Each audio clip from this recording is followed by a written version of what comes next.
있고요. 오늘 우리에게 주신 하나님의 말씀 함께 보시겠습니다. 하나님은 왜 그렇게 하셨는가라고 하는 주제로 에베소서 2장 4절부터 10절까지 오늘 5번째 시간으로 오늘 10절까지를 마무리하고 다음 우리 에베소서 강해 때에는 11절부터 구원받은 우리의 삶, 우리의 모습, 하나님께서 우리에게 요구하시는 것들이 무엇인지를 살펴보는 시간을 갖습니다. 나누어 드린 오늘 강의 안에도 본문을 실어드렸습니다. 찾으셨으면 우리 한 절씩 나누어서 읽죠. 4절부터 읽겠습니다. 긍휼이 풍성하신 하나님이 우리를 사랑하신 그 큰 사랑을 인하여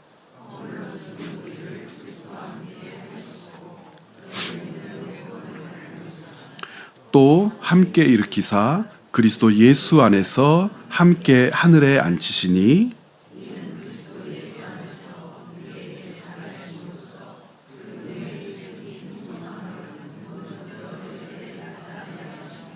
너희는 그 은혜에 의하여 믿음으로 말미암아 구원을 받았으니 이것은 너희에게서 난 것이 아니요 하나님의 선물이라.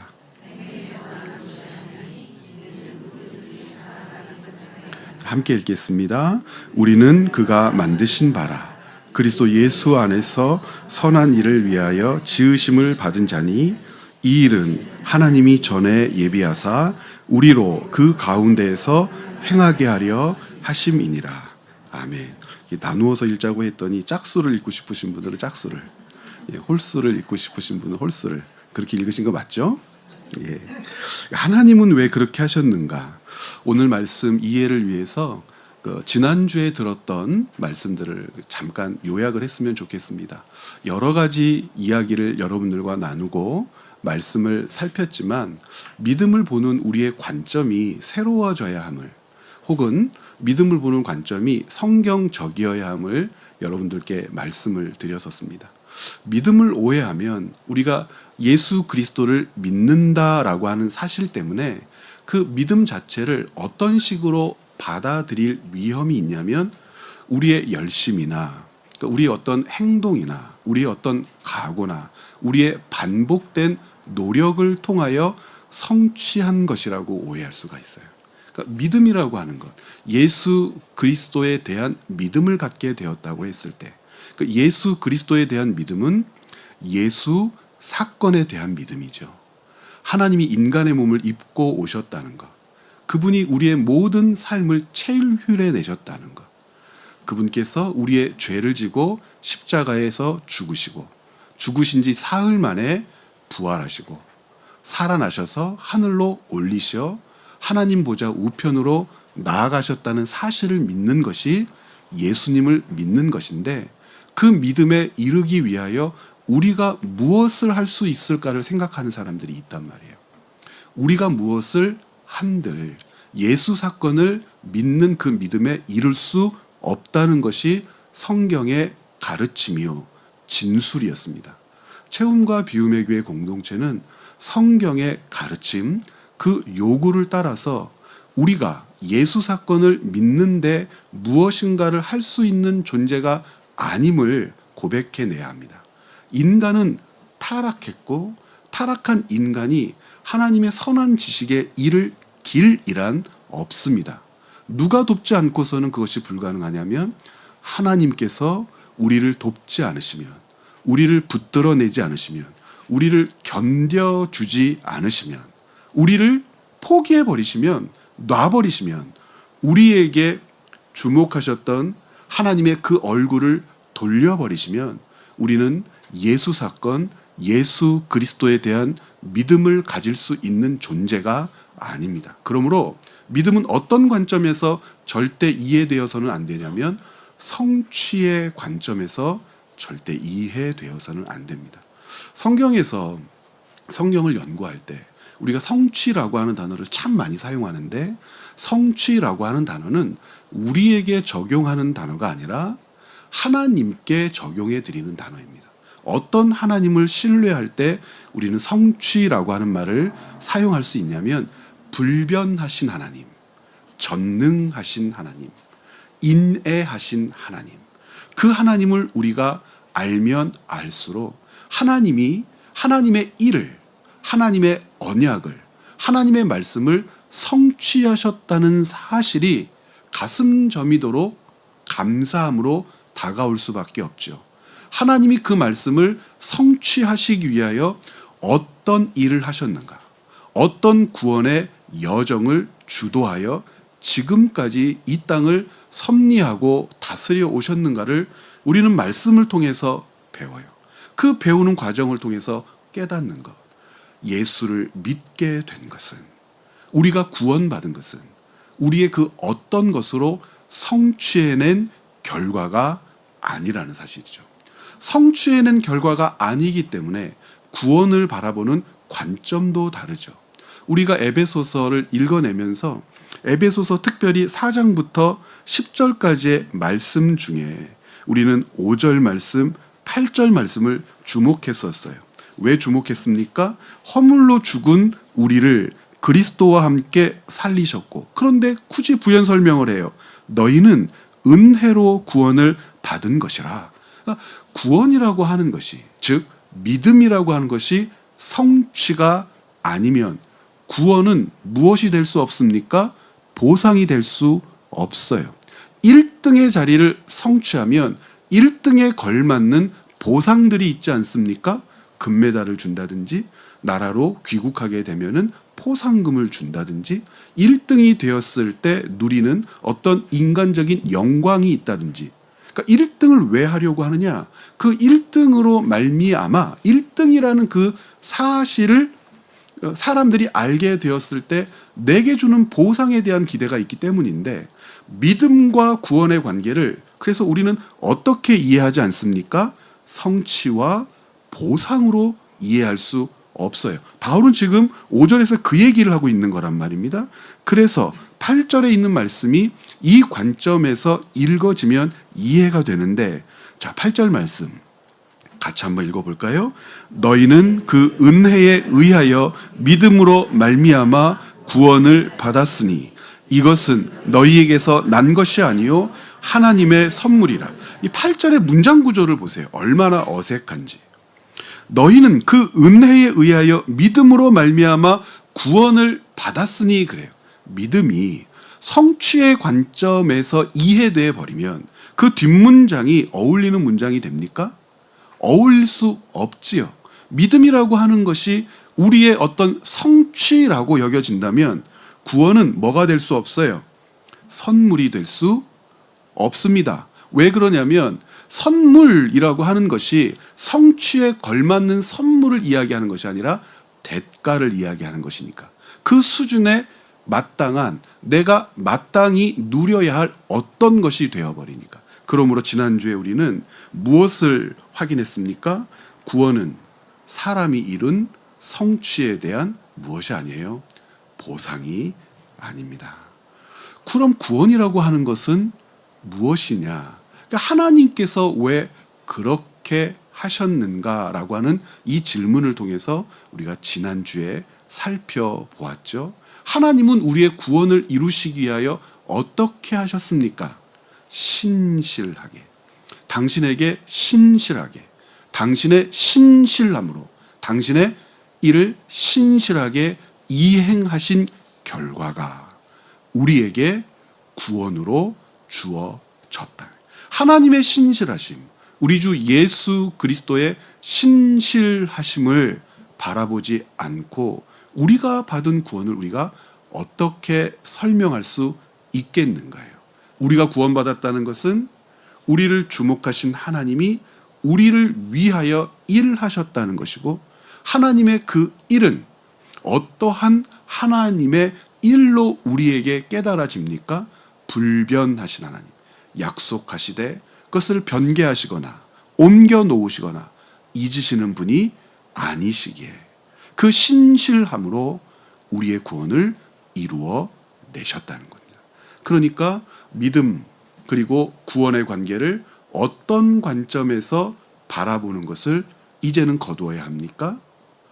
우리의 성취와 보상의 관점에서 바라보는 것을 거두고 성경의 안내와 가르침을 따라 우리에게서 난 것이 아니기 때문에 자랑할 수 없고, 하나님께로부터 말미암는 은혜를 우리가 잊지 않으며 사는 것, 이것은 그리스도인 하나님의 백성인 우리가 하나님 앞에서 갖추어야 할 가장 기본적인 신앙의 자세라고 할 수 있겠습니다.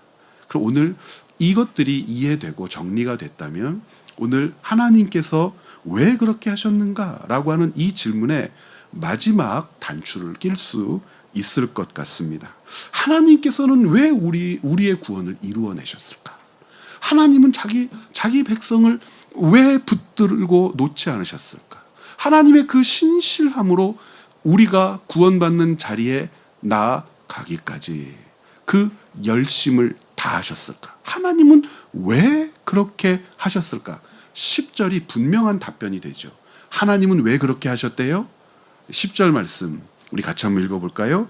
우리는 그가 만드신 바라 그리스도 예수 안에서 선한 일을 위하여 지으심을 받은 자니 이 일은 하나님이 전에 예비하사 우리로 그 가운데서 행하게 하려 하심이니라. 우리를 그 가운데서 행하게 한다고 했을 때 무엇을 행한다는 겁니까?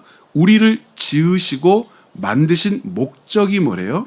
예수 안에서 선한 일을 하게 하기 위하여 우리를 지으시고 만드셨기 때문에 우리를 구원하신 목적은 그 안에서 예수 그리스도 안에서 우리로 무엇을 하게 하기 위하여서요? 선한 일을 하게 하기 위하여서 그래요. 선한 일. 이 선한 일을 하게 하기 위해서 하나님은 그렇게 하셨다는데 10절 말씀을 읽으면서 왜 하나님이 그렇게 하셨는가를 설명하기 위하여 바울이 어떤 방식을 채택하고 있는지 여러분들 예민하게 본문을 살피셔야 됩니다. 그 과정에서 우리가 주목해야 될 단어는 두 개예요. 이게 범상치 않은 단어입니다. 어떤 단어 두 개가 눈에 띄어야 되냐면 우리가 자주 사용하고 편하게 사용하니까 그냥 쉽게 읽을 수 있는 단어라고 생각하실지 모르지만 10절에 나와 있는 두 개 단어는 아주 특별한 단어입니다. 첫 번째 단어는 만들다라고 하는 단어고 두 번째 단어는 짓다라고 하는 단어입니다. 만드셨다, 지으셨다. 이게 만드셨다, 지으셨다라고 하는 단어가 왜 중요하냐? 이 두 단어는 하나님의 창조를 설명할 때 동원되는 헬라어 단어입니다. 히브리어 단어로 바꾼다면 바라 정도가 될 것 같습니다. 하나님께서 세상을 창조하셨다라고 할 때 바라라고 하는 단어가 쓰이는데 그 정도의 단어가 될 것 같은데 첫 번째 만드셨다라고 하는 단어는 포이에마라고 하는 단어예요. 굉장히 유명한 단어고 기독교 출판사도 있죠. 그러니까 이 포이에마 출판사에서 나온 책도 좋습니다. 출판사 광고하는 건 아니고요. 여러분들 외우시라고. 포이에마라고 하는 단어가 첫 번째 만들다라고 하는 단어고요. 두 번째는 그 헬라어 성경을 보면은 크티스 젠테스라고 되어 있는데 원형은 제가 기록해 드린 대로 크티조라고 하는 단어입니다. 크티조라고 하는 단어는 우리말 성경에서 짓다라고 번역을 했죠. 그러니까 두 개 단어를 유념히 살펴야 되는 거예요. 포이에마 그리고 크티조. 포이에마라고 하는 단어는 구체적으로 어떤 때 사용하는 단어인가? 여러분 1페이지 하단에 설명을 해드렸죠. 두 단어는 모두 세 번째 줄 보시겠습니까? 아래서 두 단어는 모두 하나님의 창조를 설명할 때 사용하는 단어라고 말씀드렸어요. 그래서 특별히 포이에마는 그 창조 중에서도 하나님이 만든 세상을 하나님의 작품, 하나님의 창조물이라고 명명할 때 하나님이 조성하신 하나님의 손으로부터 하나님의 입으로부터 하나님이 만들어낸 것 마치 미술관에 걸려있는 아주 좋은 작품처럼 그림처럼 그 원작자가 누구지? 하고 뒤돌아보도록 요청하는 그럴 때 사용하는 단어가 이 포이에마입니다. 하나님이 만드신 거야. 너무 아름다워. 이 질서를, 이 규모를, 이 깊이를, 이 뜻의 넓이를 사람은 감히 헤아리지 못할 것 같아. 자연 만물 보시면서 여러분들 가끔 여행 가셔서 우와, 하나님이 아니시면 이걸 누가 이렇게 할 수 있겠어, 이런 말씀 가끔 해보신 적 있으시죠? 전 모악산만 올라가도 감탄이 절로 나오더라고요. 우와 이렇게 나오는데 그렇잖아요. 하다못해 가을이 되어서 은행잎이 물들어가는 그 순간만 보더라도 이 질서와 절차와 나고 떨어짐의 역사를 하나님이 주관하셨다는 생각을 생각할 때마다 기가 막히죠. 순간순간 소름이 촤 돋아오르면서 세상 만물을 섭리하시는 하나님의 그 손길이 이렇게 느껴지지 않습니까? 그럴 때 세상을 작품, 하나님으로부터 말미암아 조성된 것이라고 주목할 때는 주로 이 포이에마라고 하는 단어를 써요. 그래서 우리 헬라어 성경에서 그러니까 10절에 먼저 그가 만드셨다. 그러니까 우리를 뭐라고 지금 지칭하고 있는 겁니까? 하나님의 창조물인데 창조물 중에서도요, 작품인 거예요. 근데 이 작품은 그냥 작품이 아니죠. 그 깊이와 넓이와 내용을 사람은 파악할 수가 없는 거예요. 그러니까 사람들이 사람의 인체를 연구한들 사람의 모든 것을 우리가 어찌할 수 있겠는가? 많은 분들이 그렇게 고백해내지 않습니까? 왜 그렇습니까? 하나님의 손에 의하여 만들어진 작품이기 때문이 아니겠습니까? 그때 포이에마. 두 번째, 크티조라고 하는 단어는 어떤 때 쓰이나 우리 2페이지로 넘어가 보시겠습니까? 하나님의 창조 역사 전체 혹은 창조된 상태 혹은 그 창조물의 존재 이유를 설명하는 단어 정도로 이 말을 이해하면 좋을 것 같아요. 그러면 10절 말씀을 다시 한번 여러분 보십시오. 어떻게 기록되어 있죠? 우리는 그가 만드셨다라고 되어 있고 선한 일을 위하여 우리를 지으셨다 그랬죠. 지으셨다를 크티조라고 이해할 때 지으셨다라고 하는 것은 무엇을 가지고 계신다는 걸까요? 지으신 목적과 뜻이 있다. 인간은 하나님이 작품으로 만드셨을 때 그 존재의 의미와 가치가 있다. 그러니까 하나님께서 그 존재를 이 땅에 내셨을 때에는 무엇이 있으셨다? 계획이 있으셨고 인간은 하나님의 그 계획을 성취하는 존재로 이 땅에 내인 바 되었다라고 우리는 깨닫는 거죠. 그러므로 이 세상에 탄생하는 모든 생명들 중에 무엇 없는 생명이 없어요. 하나님의 뜻, 목적, 선한 손길이 닿지 않는 생명이란 이 땅에 존재하지 않아요. 생명이 귀하고 사람을 귀하게 여겨야 하는 이유가 뭐죠? 나만 하나님의 작품으로 이 땅에 존재하신 뜻이 있는 겁니까? 아니요. 사람을 하나님의 작품으로 믿는다면 이 세상에 있는 모든 사람들은 존재해야 할 이유가 있기 때문에 존재해야 할 하나님의 뜻을 받들어 이 땅에 내어진 바 된 거죠. 하나님께서 우리를 이 땅에 낳으셨죠. 하나님께서 우리를 이 땅에 두셨죠. 하나님께서 우리를 이 땅에 두셨다고 고백할 때 답답한 순간들이 있어요. 어떤 때가 그렇습니까? 가족을 먼저 떠나보낼 때 혹은 원하는 대로 내 삶이 만들어지거나 혹은 조성할 수 없어서 큰 어려움과 위기에 봉착할 때 어떤 순간순간 내 기대치에 내 삶 자체나 우리 가족의 삶이 미치지 못한다고 생각할 때 그때마다 우리가 돌이켜 바라보아야 할 것은 무엇이냐면 내 생각과 내 뜻이 도달하지 못한 어떤 것이 아니라 우리라고 하는 존재 자체가 창조되었을 때부터 이미 하나님의 온전한 뜻이 완성되이 반영된 것이고 반영된 그 인생이 살아가는 기간이 중요한 것이 아니라 이 땅에 내신 그분이 누구라고 하는 것이 중요합니까? 하나님이라고 하는 것이 중요합니다. 하나님이 내신 것이지 우리가 나온 것이 아니죠. 하나님이 그럼 우리를 왜 내셨는가? 크티죠. 그 하나님께서 우리를 내셔서 우리를 통하여 이루고자 하시는 목적이 있다. 사람마다 그 존재의 의미가 있었고 우리보다 먼저 주님 품에 안긴 우리의 가족들, 우리 교우들 모두는 하나님의 그 뜻을 온전히 하나님의 손길에 붙들려 행사했을 뿐만 아니라 감당했기에 하나님의 때에 그들을 주께서 품어내셨다고 우리가 믿는 것 아니겠습니까? 오래 살고 짧게 살고를 우리는 그래서 논하기 이전에 우리를 하나님이 이 땅에 내셨다는 그 사실 자체에 먼저 주목해야 한단 말입니다. 그래서 이 10절 두 번째 지으셨다라고 하는 이 말을 이해하기 위해서 하나님이 우리에게 목적을 가지고 계셨다. 이유를 가지고 계셨다. 그러면 이 두 가지 사실을 놓고 볼 때 만드셨다와 지으셨다라고 하는 단어를 동원해서 하나님께서 우리를 이 땅에 내셨다를 이해하며 예수 안에서 어떤 일을 하게 하셨다고 고백하게 하는 거예요?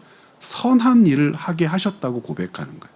그러면 선한 일을 하게 하셨다라고 하는 왜 그렇게 하셨는가에 대한 답변에 이르를 때 우리가 확인한 것이 무엇이었어요? 믿음이라고 하는 것에 대하여, 그리고 우리가 구원받았다라고 하는 것에 대하여.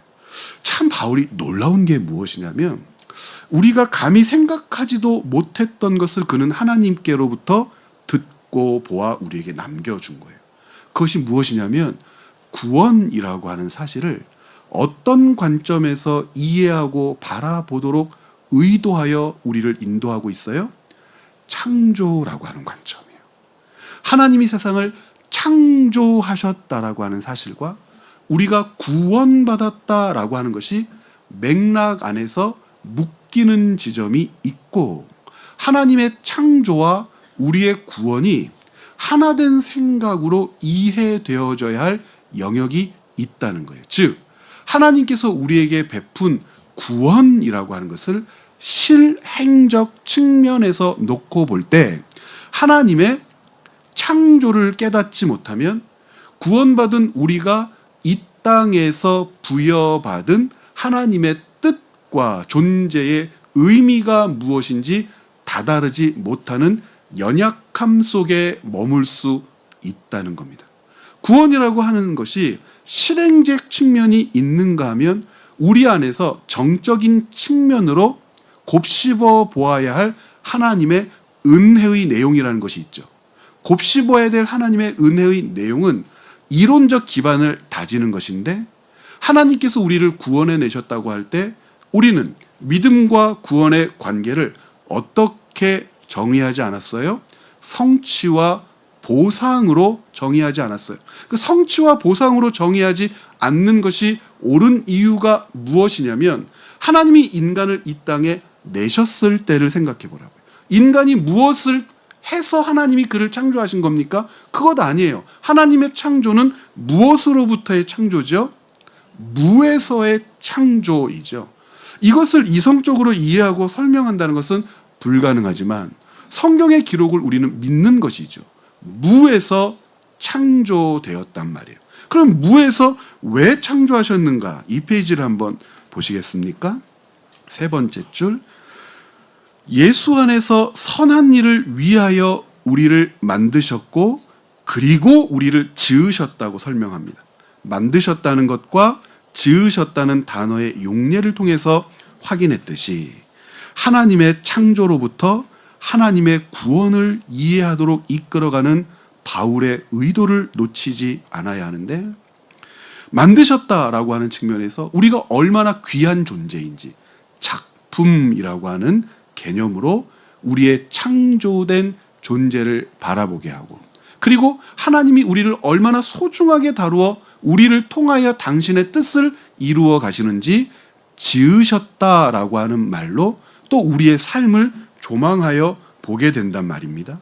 이 모든 것이 하나님의 창조로부터 하나님의 구원을 이끌어 가도록 요구하고 있는 것이고, 이것을 놓치지 않는다면 바울은 하나님의 구원과 하나님의 창조가 하나의 목적을 위해 일어난 역사라고 하는 것을 분명히 하죠.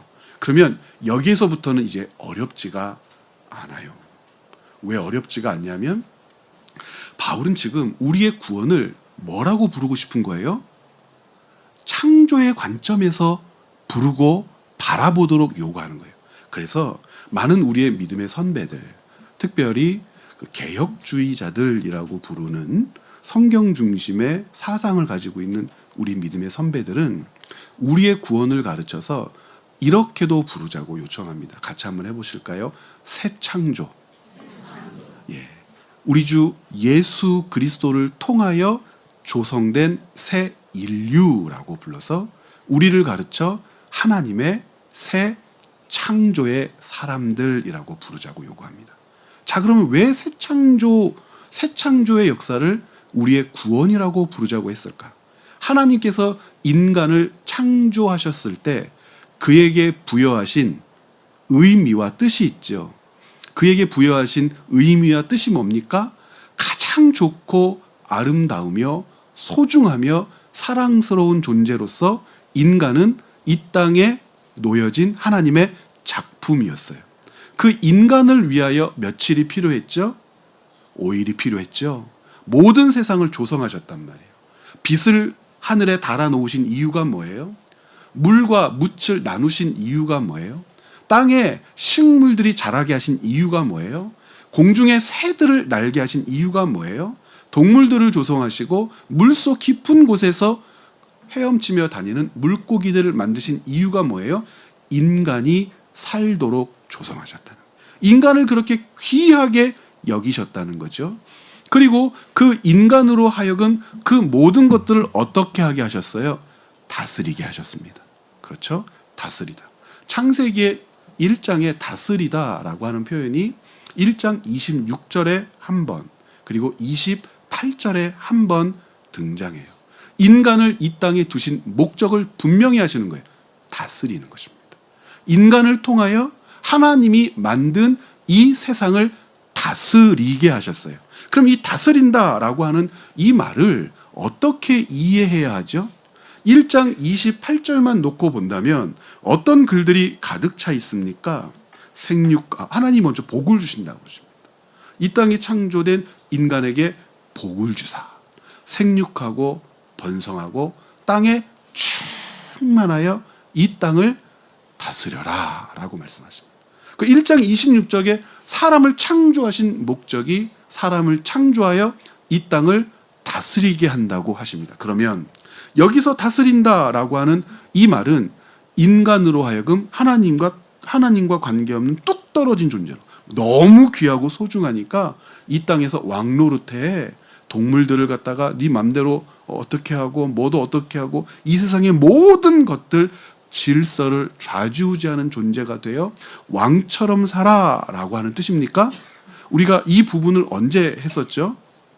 2장 1절을 처음 나누면서 하나님께서 우리로 하여금 이 세상을 다스리게 하신 뜻은 무엇이었냐면 하나님은 우리를 통하여 이 땅에 있는 모든 것들의 질서를 붙들어내게 하셨고 그 질서 안에서 하나님이 내신 것들이 존중받게 하셨고 사랑받게 하셨고 기뻐하게 하셨고 즐거워하게 하셨어요.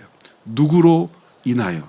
인간으로 인하여 하나님이 창조하신 그것들이 기뻐하며 즐거워해요. 누구를 기뻐할까요? 창조주를 기뻐하고 즐거워해요. 우리는 하나님께 그 모든 것들이 존재하는 것 자체로 영광이 된다고 표현을 하죠.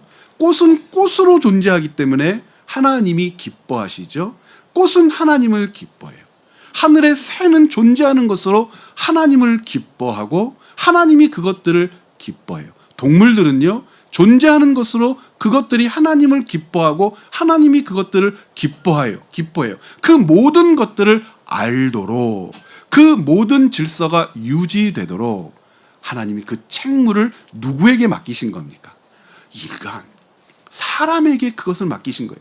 그래서 하나님의 형상을 따라 우리를 지어주셨고 우리에게 지식과 감정과 의지를 주셨고 판단하게 하시고 결정하게 하시되 판단과 결정의 주체가 되게 하셨어요.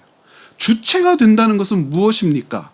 그것을 언제 어떻게 행하는가에 대하여 하나님이 우리를 존중하고 우리의 뜻을 귀하게 여기신다고 그랬단 말이에요. 그럼 우리의 판단과 결정이라고 하는 것은 우리에게 맡겨진 직무를 수행하되 그 직무가 수행됨으로 우리의 판단과 결정을 통하여 하나님이 우리에게 맡기신 것들이 무엇을 누려야 돼요? 유익을 누려야 되는 것이죠. 유익을 누린다는 것은 세상의 모든 조성된 창조, 피조물들이 하나님을 기뻐하는 것이고 하나님을 즐거워하는 것이고 하나님의 질서 안에서 그 존재 자체를 뽐내며 살 수 있도록 붙들어내는 역할이라고 하는 겁니다. 그런데 그것들이 다스린다라고 하는 것인데 인간이 그 다스림의 권위와 역할을 놔버리게 됩니다. 그 다스림의 권위와 역할을 왜 놔버리게 되죠? 탐욕 때문이라고 성경은 가르치고 있어요. 욕심 때문이라고 성경은 가르치고 있어요. 자기에게 주어진 직무가 아니라 자기로 말미암아 이 세상을 이라고 부르고 싶은 그 욕심 때문에요. 그럼 어떻게 바울은 이 모든 것들을 구원의 관점에서 설명하기를 원하느냐? 그렇게 깨져버리고 망가진 것을 타락이라고 부르고 죽음이라고 부르는데 이 창조의 존재로서 하나님께서 인간에게 맡겨주신 그 직무가 온전히 감당되지 않을 뿐만 아니라 파악이 되고 깨져버렸을 때 인간만 그렇게 돼버렸습니까? 아니지 않습니까? 인간만 타락하고 인간만 힘들고 인간만 죽고 인간만 고통받는 것이 아니요. 인간에 의하여 질서가 깨어져 버리게 되고 인간이 그 역할을 감당하지 못함으로 하나님의 섭리와 통치 안에 있어야 할 피조물들이 인간의 방해와 해방으로 하나님의 손길을 기뻐하고 즐거워하지 못하게 되었다라는 거예요.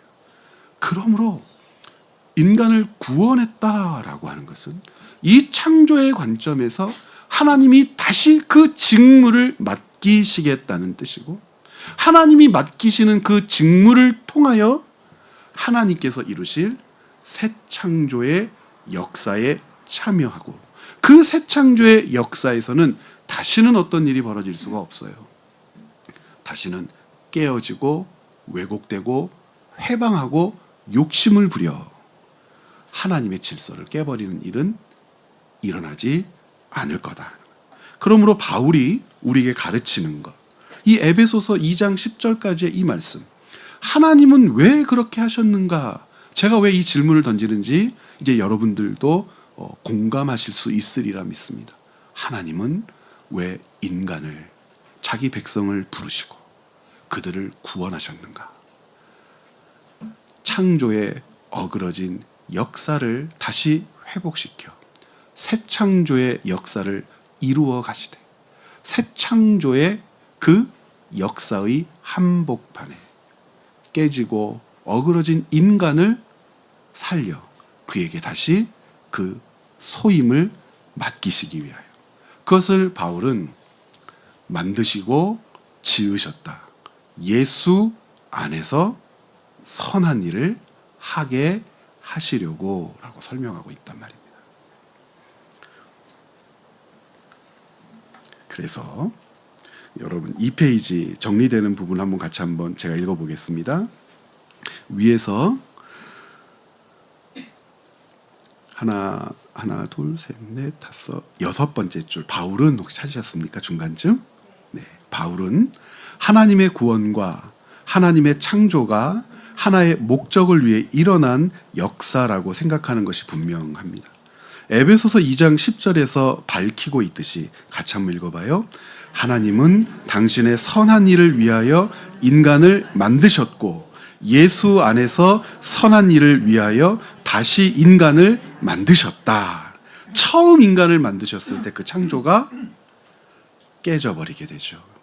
그래서 예수 그리스도를 통하여 다시 새 창조의 존재를 만드신 것을 바울은 뭐라고 고백하자는 겁니까? 구원이라고 고백하자는 겁니다. 구원을 이렇게 불러도 틀리지 않죠. 새 창조의 존재가 되었다.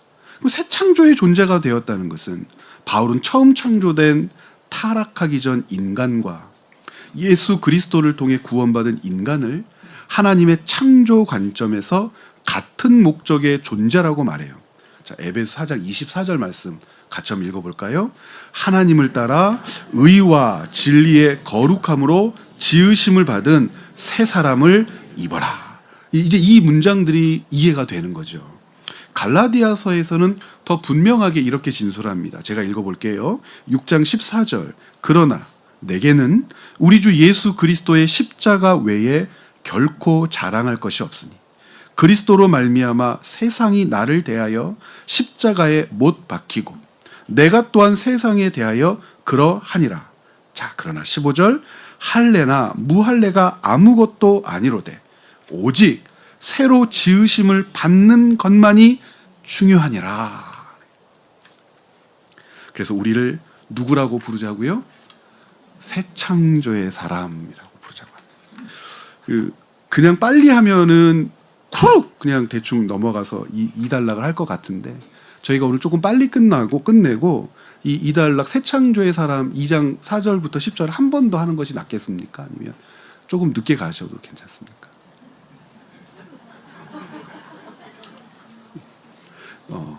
우리 다음에 한 번 더 이 부분은 하고요. 여러분들과 함께 기도하고 싶은 제목이 있어서 오늘은 여기까지만 좀 마무리를 했으면 좋겠습니다.